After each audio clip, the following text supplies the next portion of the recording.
Good morning twelfth class. देखिए बच्चों, आप क्या पढ़ रहे थे यहाँ पर समकालीन विषयों में अमेरिका का जो वर्चस्व था, अमेरिका जो डोमिनेंट था, उसके बारे में आप यहाँ पर पढ़ रहे थे। ठीक है, अब देखेंगे हम यहाँ पर। देखिए जो खाड़ी युद्ध हुआ था, ठीक है, खाड़ी युद्ध के टाइम पे जो अमेरिका के राष्ट्रपति थे वो कौन थे? जॉर्ज बुश थे। ठीक है, तो अब जो क्लिंटन का दौर, दैट मीन्स जॉर्ज जो बुश थे उनके पहले जॉर्ज बुश थे, उनके बाद यहाँ पर कौन यहाँ पर प्रेसिडेंट के रूप में सामने आए थे? क्लिंटन आए थे। तो उनके बारे में हम यहाँ पर पढ़ेंगे। ठीक है, तो देखिए प्रथम खाड़ी युद्ध के बारे में मैंने आपको बता दिया था कि जो इराक था, ठीक है, उसके खिलाफ सैनिक कार्रवाई की गई थी और उसे हराया गया था, जिसमें कुल 34 देश सम्मिलित थे। 6,60,000 सैनिक इसमें सम्मिलित थे। 75% जो सेना है वह अमेरिका के इसमें इंक्लूडेड थी। तो वो चीज़ें मैंने आपको क्लियर कर दी थी और इसे ही खाड़ी युद्ध के नाम से जाना गया था। अब यहाँ पर हम पढ़ेंगे क्लिंटन दौर के बारे में। तो क्लिंटन दौर देख लेते हैं। प्रथम खाड़ी युद्ध जीतने के बावजूद जॉर्ज बुश 1992 में डेमोक्रेटिक पार्टी के उम्मीदवार विलियम जेफरसन बिल क्लिंटन से राष्ट्रपति पद का जो चुनाव था वह हार गए थे। देखिए जब प्रथम खाड़ी युद्ध हुआ वो जीत चुके थे जो जॉर्ज बुश थे, उसके बावजूद भी वो जो डेमोक्रेटिक पार्टी के उम्मीदवार थे जिनका नाम क्या था? विलियम जेफरसन था, विलियम जेफरसन क्लिंटन था, उनसे वह राष्ट्रपति पद का चुनाव हार गए थे। क्लिंटन ने विदेश नीति की जगह घरेलू नीति को अपने चुनाव प्रचार का निशाना बनाया था। देखिए क्लिंटन की यदि हम यहाँ पर बात करें तो जो बिल क्लिंटन की बात की गई है, बिल क्लिंटन ने विदेश नीति की जगह पर कौन सी नीति का अपनाया था? घरेलू नीति को अपनाया था। घरेलू नीति को चुनाव प्रचार का निशाना बनाया था। बिल क्लिंटन 1996 में दोबारा चुनाव जीते और इस तरह वे 8 सालों तक राष्ट्रपति के पद पर रहे। यहाँ से एक चीज़ आपको क्लियर हो गई होगी कि वहाँ पर जो इलेक्शन हो रहे थे वो आफ्टर एवरी 4 ईयर्स के आफ्टर हो रहे थे, आफ्टर एवरी 4 ईयर्स हो रहे थे। तो 1992 में बिल क्लिंटन बने, फिर 1996 में बिल क्लिंटन बने। तो टोटल वह 8 वर्षों तक अमेरिका के प्रेसिडेंट के रूप में रहे थे। क्लिंटन के दौर में ऐसा जान पड़ता है कि अमेरिका ने अपने को घरेलू मामलों तक ही सीमित कर दिया था और विश्व के मामलों में उसकी भरपूर संलग्नता नहीं रही थी। देखिए ये बिल क्लिंटन से यह चीज़ क्लियर होती है, उनका जो शासन था उसके दौर से यदि हम नोटिस करें तो यह चीज़ क्लियर हो जाएगी कि जो अमेरिका था वह अब अपने घरेलू मामलों तक ही सीमित रह गया था और विश्व के मामलों में उसकी कोई इंटरफेरेंस नहीं थी। विदेश नीति के मामले में क्लिंटन सरकार ने सैन्य शक्ति और सुरक्षा जैसी कठोर राजनीति की जगह लोकतंत्र के बढ़ावे, जलवायु परिवर्तन तथा विश्व व्यापार जैसे नरम मुद्दों पर ध्यान केंद्रित किया।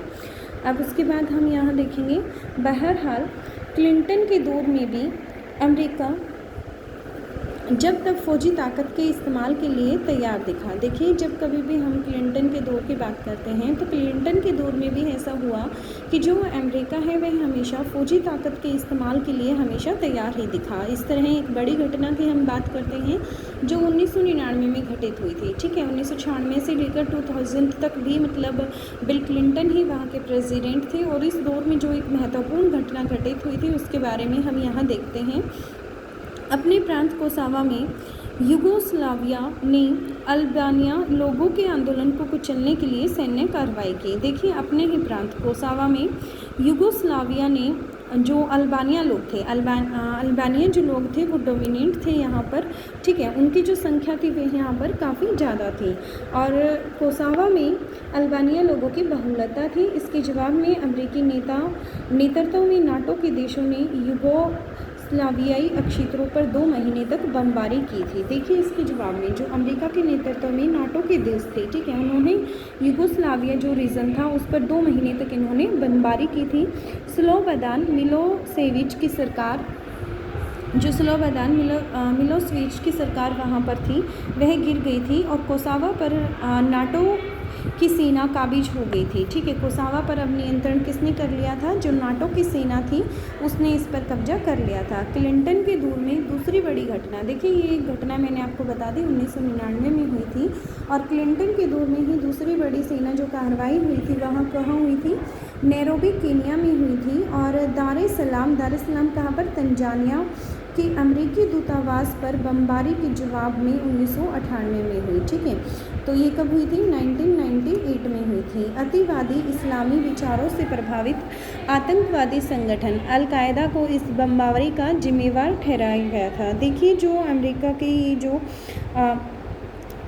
कार्रवाई जो नैरोबी केनिया और दार es सलाम तंजानिया के अमेरिकी दूतावास पर जो बमबारी हुई थी, ठीक है, अमेरिका के जो दूतावास थे वहाँ पर बमबारी हुई थी और इसी बमबारी का जो जिम्मेदार है वो जो इस्लामी विचारों से काफ़ी प्रभावित आतंकवादी संगठन था, ठीक है, जिसका नाम क्या था, अल-कायदा था, उसको इसका जिम्मेदार बताया गया था। इस बमबारी के कुछ दिनों के अंदर राष्ट्रपति क्लिंटन ने ऑपरेशन इनफाइनाइट रिच का आदेश दिया। ठीक है, ये जो बमबारी हुई थी इसके जवाब में, ठीक है, तो जो वहाँ के राष्ट्रपति थे बिल क्लिंटन, उन्होंने आदेश दिया ऑपरेशन इनफाइनाइट रिच का आदेश दिया। इस अभियान के अंतर्गत अमेरिका ने सूडान, अफगानिस्तान के अल-कायदा के कई ठिकानों पर कई बार क्रूज मिसाइल से हमले किए थे। देखिए जो यहाँ पर ये सिचुएशन थी, इसमें क्या हुआ कि अमेरिका ने अटैक किया, ठीक है, किस चीज़ के लिए, अल-कायदा के ठिकानों का पता लगाने के लिए, या जहाँ पर भी अल-कायदा के ठिकाने थे वहाँ पर इन्होंने अटैक किया था। कौन सी कंट्रीज़ में अटैक किया बेटा, सूडान और अफगानिस्तान में अटैक किया। अमेरिका ने अपनी इस कार्रवाई के लिए संयुक्त राष्ट्र संघ, ठीक है, यूनाइटेड नेशन जो ऑर्गेनाइजेशन है उसकी अनुमति लेने या इस सिलसिले में अंतर्राष्ट्रीय कानूनों की परवाह नहीं की थी। ठीक है, उन्होंने यूएनओ से भी परमिशन इस चीज़ के मामले में नहीं ली थी। अमेरिका पर आरोप लगा कि उसने अपने इस अभियान में कुछ नागरिक ठिकानों पर भी निशाना साधा है, जबकि इनका आतंकवाद से कोई लेना देना नहीं था। ठीक है, अमेरिका पर क्या एलिगेशंस लगे थे कि उन्होंने कुछ जो नागरिक ठिकाने हैं उनको भी अपना निशाना साधा है और जिनका आतंकवाद से कोई भी रिलेशन नहीं था, कोई भी संबंध नहीं था। पीछे मुड़कर अब देखने पर लगता है कि यह तो एक शुरुआत भर ही थी। ठीक है, देखिए मैंने आपको यहाँ पर क्या पढ़ाया है, मैंने क्लिंटन दौर के बारे में पढ़ाया है। ठीक है, क्लिंटन दौर की जब मैं यहाँ पर बात कर रही हूँ तो क्लिंटन दौर में आपको ये चीज़ क्लियर हो गई होगी कि पहले जो हमारे यहाँ पर राष्ट्रपति थे अमेरिका में वो कौन थे, जॉर्ज बुश थे। और जॉर्ज बुश के टाइम पे ही खाड़ी का युद्ध हुआ था। ठीक है, उसमें जो विजयी रहे थे इसी वजह से, और फिर उसके बाद जो डेमोक्रेटिक पार्टी के नेता थे फिर भी वो उनसे डिफीट हो गए थे। और डेमोक्रेटिक पार्टी के नेता कौन थे, बिल क्लिंटन थे। 1992 में उन्होंने चुनाव जीता, उसके बाद 1996 में उन्होंने चुनाव जीता। ठीक है, लगभग वो 8 साल तक अमेरिका के राष्ट्रपति के पद पर कार्यरत रहे थे। और इस टाइम पे जो हमें फील हुआ था, सेकंड पॉइंट हमें क्या फील हुआ था कि जैसे अमेरिका है उसने जो अंतर्राष्ट्रीय मामले हैं उनमें इंटरफेरेंस बंद कर दिया है और वह घरेलू नीतियों तक ही सीमित रह गया है। लेकिन इस टाइम पे भी 2 सैनिक कार्रवाई काफ़ी बड़े रूप में हुई थी, एक 1999 में हुई थी और एक 1998 में हुई थी। दोनों ही कार्रवाइयाँ आपके लिए इम्पोर्टेंट हैं क्योंकि दोनों ही सैनिक कार्रवाई थी। ठीक है, फिर उसके बाद यहाँ हम बात करेंगे जो 9 सितंबर को, ठीक है, अटैक हुआ था कहाँ पर, 9 सितंबर 2001 को अमेरिका में, अमेरिका की जो मुख्य कार्यालय थे उन पर अटैक हुआ था। तो उन अटैकों के बारे में हम यहाँ पर देखेंगे। देखिए वो अटैक क्या है, 11 सितंबर 2001 के दिन विभिन्न अरब देशों के 19 अपहरणकर्ताओं ने उड़ान भरने के चंद मिनटों बाद 4 अमेरिकी व्यावसायिक विमानों पर कब्जा कर लिया। देखिए टोटल जो अपहरणकर्ता थे वो 19 थे और उन्होंने अमेरिका की जो 4 कमर्शियल फ़्लाइट थी, व्यावसायिक फ़्लाइट थी, उन पर कब्जा कर लिया।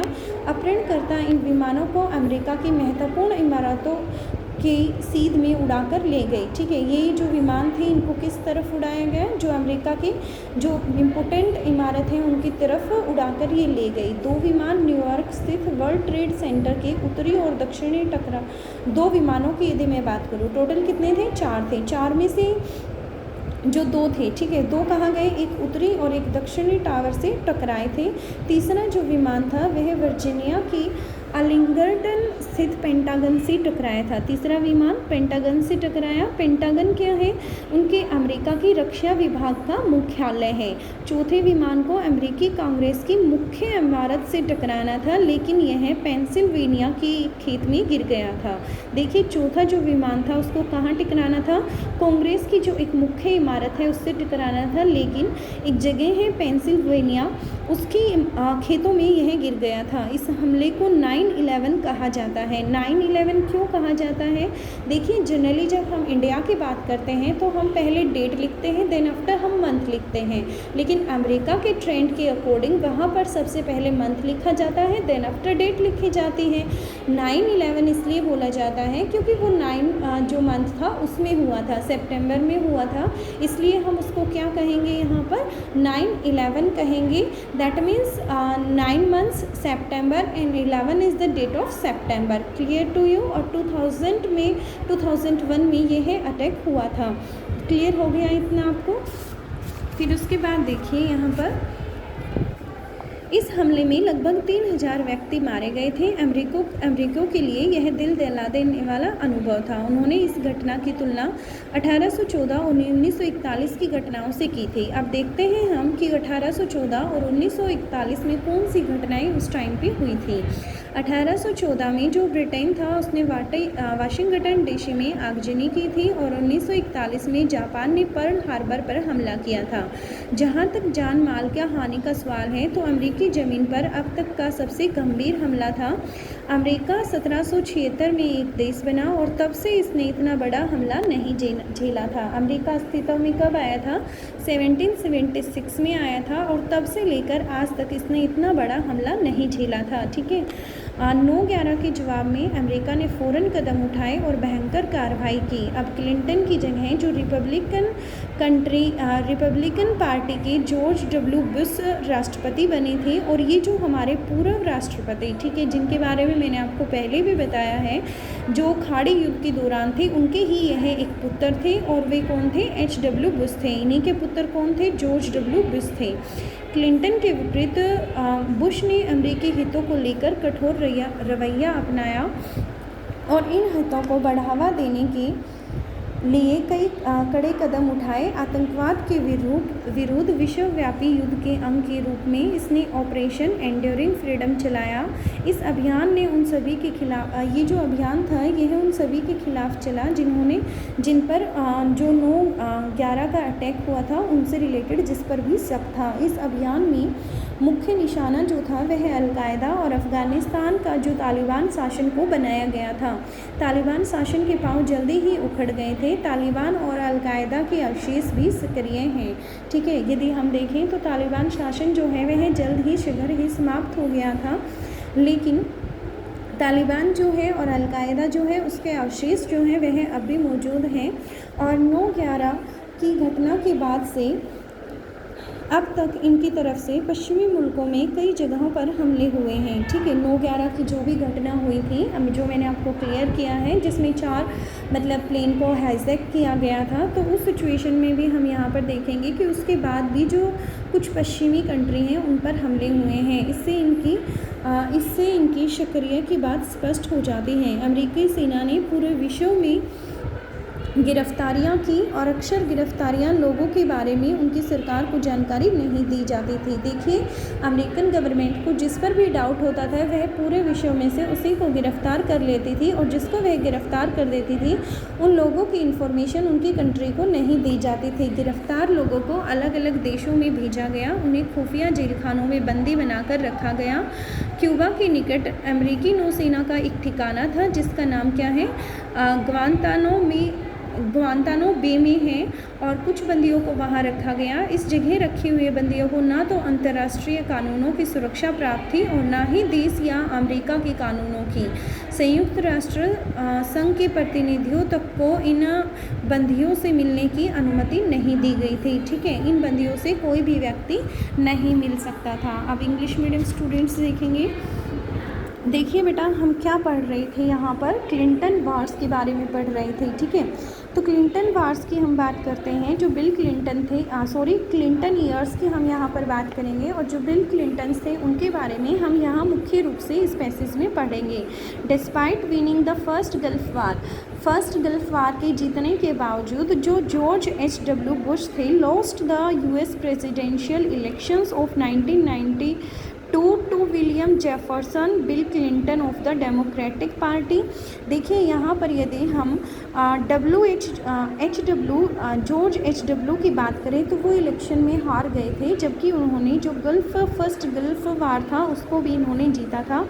और किस में हार गए थे? प्रेसिडेंशियल इलेक्शन में वह डिफीट हो गए थे। किससे डिफीट हुए थे? बिल क्लिंटन से डिफीट हुए थे, ठीक है, जो डेमोक्रेटिक पार्टी से बिलोंग करते थे। Who had campaign on domestic rather than the foreign policy issue. इन्होंने जो अपने चुनाव का प्रसार है वह घरेलू नीतियों के अनुसार किया था, ना कि विदेश नीतियों के अनुसार। बिल क्लिंटन वोन अगेन इन 1996। जो बिल क्लिंटन थे वहीं दोबारा से विजयी रहे 1996 में, एंड दस remain the president of the US for 8 year. और इस तरीके से हम कह सकते हैं कि वह US के प्रेसिडेंट के रूप में 8 सालों तक रहे। ड्यूरिंग द क्लिंटन ईयर्स, यदि क्लिंटन ईयर्स की बात करूं, it often seem that the US had withdrawn into its internal affairs and was not fully engaged in the world politics। Clinton years की यदि मैं बात करूं तो हमें ऐसा प्रतीत होता है कि जो US है वह पूर्ण रूप से अपने आंतरिक जो उसकी कार्य थे, नीतियां थी, उनमें इन्वॉल्व हो गया था, और वो जो उसकी वर्ल्ड पॉलिटिक्स थी उससे वह बाहर हो गया था। इन फॉरेन पॉलिसी, यदि फॉरेन पॉलिसी की बात देखें, the Clinton government tended to focus on the soft issues. Clinton जो था उसने कुछ सॉफ्ट इश्यूज़ पे फोकस किया, like is the democracy, promotion, climate change and world trade, rather than on the hard politics of military power and security.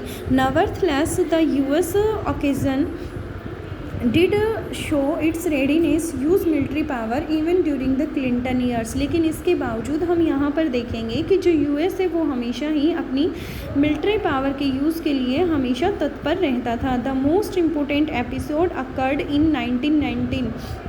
ये जो सबसे important घटना कब घटित हुई? 1999 में हुई।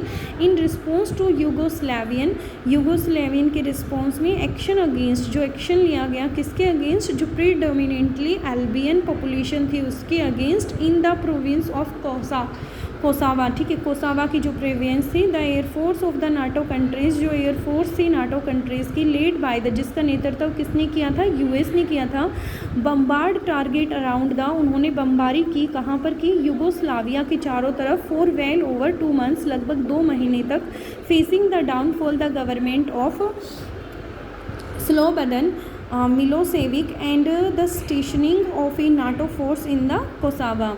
अनदर जो सिग्निफिकेंट US मिलिट्री एक्शन था during the Clinton years was in response to the bombing of US embassies in Nairobi Kenya and Dar es Salaam Tanzania in 1998। और दूसरी जो सैनिक कार्रवाई हुई थी वह इस चीज़ के रिस्पॉन्स में हुई थी कि जो बॉम्बिंग की थी US एम्बेसीज के ऊपर, कौन कौन सी जगह पर बॉम्बिंग की गई थी? नैरोबी जो केनिया में स्थित है और दार एस सलाम जो तंजानिया में स्थित हैं उसकी रिस्पॉन्स में। और यह कब की गई थी? 1998 में की गई थी। This bombing were attributed to al Qaeda, और इस बॉम्बिंग के लिए किसको जिम्मेदार ठहराया गया था? अलकायदा को। अलकायदा क्या है? एक टेररिस्ट ऑर्गेनाइजेशन है जो स्ट्रांगली इन्फ्लुएंस है एक्सट्रीमिस्ट इस्लामिक आइडियाज से। With in a few days of this bombing, और जब ये बॉम्बिंग मतलब स्टार्ट हो रखी थी, president Clinton order operation, president Clinton ने एक ऑपरेशन को स्टार्ट किया और ऑपरेशन का नाम था operation infinite reach, A series of cruise missile strike on al Qaeda terrorist target in Sudan and Afghanistan. और यहाँ पर क्रूज मिसाइल से भी अटैक किए गए। अलकायदा जो टेररिस्ट छुपे हुए थे कहाँ पर? जो इनकी ठिकाने थे सूडान और अफगानिस्तान में। The US did not बोथर about the UN section and provisions of international law in this regard. और यहाँ तक कि US ने मतलब UN के जो सेक्शंस थे उनको भी बोथर नहीं किया था और ना ही किसी इंटरनेशनल अंतर्राष्ट्रीय कानून की प्रोविजंस को फॉलो किया था। इट वॉज अलीज्ड, उस पर आरोप लगे, that some of the targets were civilian facilities unconnected to terrorism, जो कुछ सिविलियंस को मतलब इसका टारगेट बनाया गया जिनका टेररिज्म से कोई भी रिलेशन, कोई भी संबंध नहीं था। इन रिट्रोस्पेक्ट, और यदि हम पीछे मुड़कर देखें, this was merely the beginning, यह एक तरीके से सिर्फ एक शुरुआत थी। अब यहाँ पर हम बात करेंगे जो 9 सितंबर 2001 को अमेरिका पर अटैक हुए थे उनके बारे में, ठीक है। 9/11 and the global war on the terror. 9/11 देखिए जनरली जो इंडिया की डेट है वो इस तरीके से लिखी जाती है 11/9, ठीक है, लेकिन जो अमेरिका का लिखने का तरीका है वो क्या है 9/11 है, ठीक है। पहले वो मंथ लिखते हैं देन आफ्टर वो डेट लिखते हैं।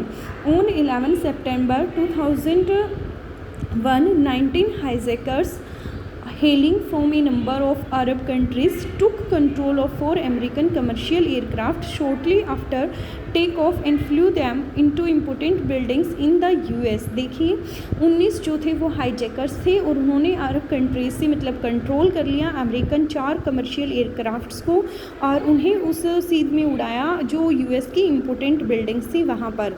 1 airliner each crashed into 1 by 1 जो 2 एक नॉर्थ में और एक साउथ टावर से टकराई किसकी वर्ल्ड ट्रेड सेंटर के इन न्यूयॉर्क। एक थर्ड जो एयरक्राफ्ट था 4 टोटल हाईजैक किए थे, 2 जो थे वो वर्ल्ड ट्रेड सेंटर के नॉर्थ और साउथ से टकराए और जो थर्ड था वो aircraft crashed into the pentagon building in pentagon building से टकराया और वो कहाँ पर स्थित है आर्लिंगटन वर्जीनिया में स्थित है। और पेंटागन किसे बोला जाता है जो यूएस जो डिफेंस है उसका यूएस डिफेंस जो डिपार्टमेंट है उसका वहाँ पर हेडक्वार्टर है। और जो फोर्थ एयरक्राफ्ट था उसे कहाँ टकराना था bound for the Capitol building of the US Congress किसकी जो यूएस कांग्रेस की मुख्य बिल्डिंग थी उससे उसे टकराना था but came down in a field और वह एक फील्ड में गिर गया और वो फील्ड कहाँ का था पेनिसिल्वेनिया का था। And the attack have come to known as 9/11 और इसीलिए इस अटैक को किस नाम से जाना जाता है 9/11 के नाम से जाना जाता है।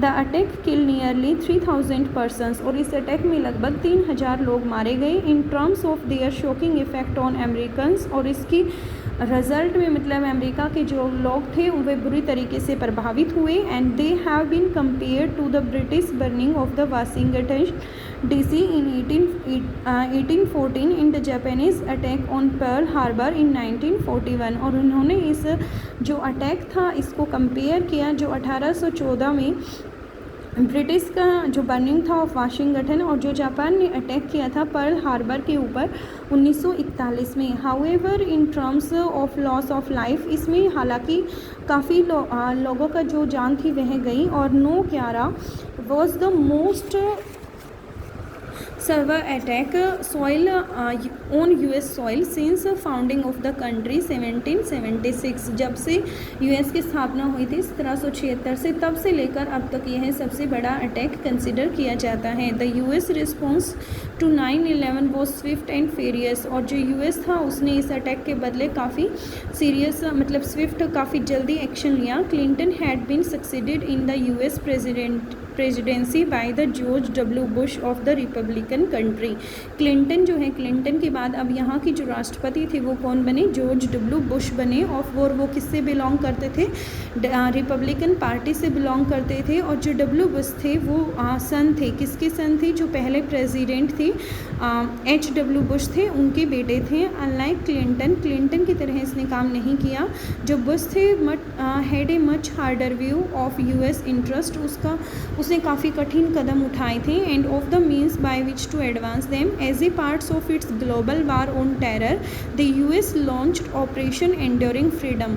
ठीक है यूएस ने एक ऑपरेशन लॉन्च किया कौन सा operation enduring freedom against all those suspected to behind this attack जो भी इस अटैक से संबंधित थे या इस अटैक के पीछे थे। मेनली जो है इसमें उसने जो जिम्मेदार ठहराया था वे अलकायदा और तालिबान को जो तालिबान प्रशासन था अफ़गानिस्तान में उसने इसका जिम्मेदार ठहराया था।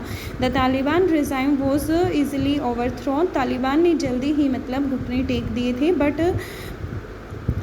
Remnants of the Taliban and the al Qaeda have remain potent लेकिन फिर भी जो तालिबान और जो अलकायदा थे उनके अवशेष बचे हुए थे। And as is clear from the number of terrorist attacks launched by them against western target since, और इस तरीके से यह चीज़ क्लियर हो गई कि उनके जो अवशेष हैं वो बचे हुए हैं, क्योंकि इस अटैक के बाद भी जो 9/11 अटैक हुआ था उसके बावजूद भी वहाँ की जो वेस्टर्न कंट्रीज़ हैं उन पर कुछ इस तरह के अटैक हुए हैं। The US forces made arrest all over the world, US forces जो थी उन्होंने पूरे विश्व में मतलब लोगों को अरेस्ट किया, often without the knowledge of the government, और बिना उनकी सरकार को इंफॉर्मेशन दिए of the persons being arrested, transported these persons across the countries, और इन लोगों को जिन्हें अरेस्ट किया गया था इन्हें ट्रांसपोर्ट किया गया किन्ने देशों में भी, एंड डिटेन, और इनको नज़रबंद किया गया them in a secret prison, और जो सीक्रेट प्रिजन थी वहाँ पर। Some of them was brought to Guantanamo Bay and a US naval base in Cuba, where the prisoner did not enjoy the protection of, जहाँ पर जो prisoners थी, जो कैदी थी, वो enjoy नहीं कर सकते थे protection of the international law and और the law